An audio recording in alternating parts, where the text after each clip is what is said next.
Hello বন্ধুরা, অবশেষে আমার চাল কুমড়ার কোপ্তাকারি রান্না শেষ হলো। দেখেন ভিডিওটি কেমন লাগে, আমার রান্নাটি কেমন হয়েছে দেখেন।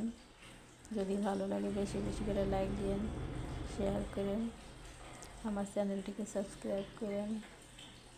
আপনারা সবাই সুস্থ থাকেন, ভালো থাকেন। আজ এ পর্যন্তই, আল্লাহ হাফেজ। রহমানিরহিম, আসসালামু আলাইকুম। আমি চাল কুমড়া দিয়ে আজকে কোপ্তা বানাবো। চাল কুমড়ার এখন চুলে গ্রেট করে নেব, গ্রেটার দিয়ে দেখতে থাকুন আপনারা। এখন একটা গ্রেটার সাইজে এভাবে খোসা ছলাই নেব।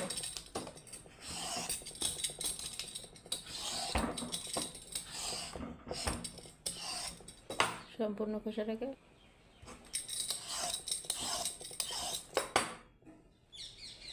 কেটে ধুয়ে নিয়েছি। এখন আমি গ্রেট করব।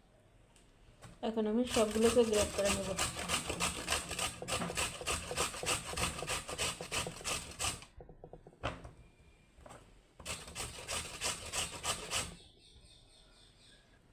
সবগুলো আমার গ্রেট করা শেষ। এখন আমি এগুলো পানি ছেঁকে নিব।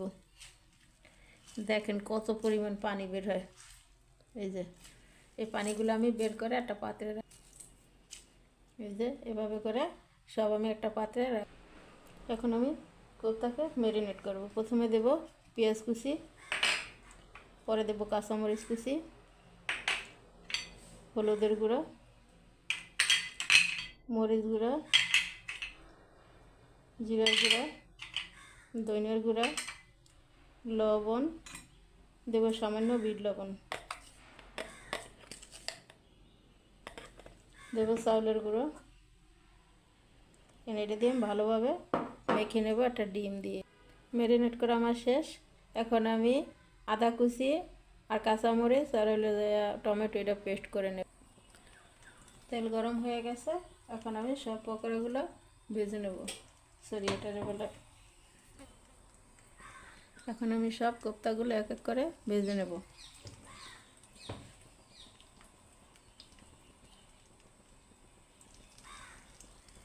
কোপ্তা ভাজা আমার শেষ। এখন আমি মশলা দিয়ে দিলাম। তেল গরম হয়ে গেছে। দারচিনি, এলাচ, লবঙ্গ। মশলা আমার গরম হয়ে গেছে। দেবো ভিতরে পেঁয়াজ কুচি,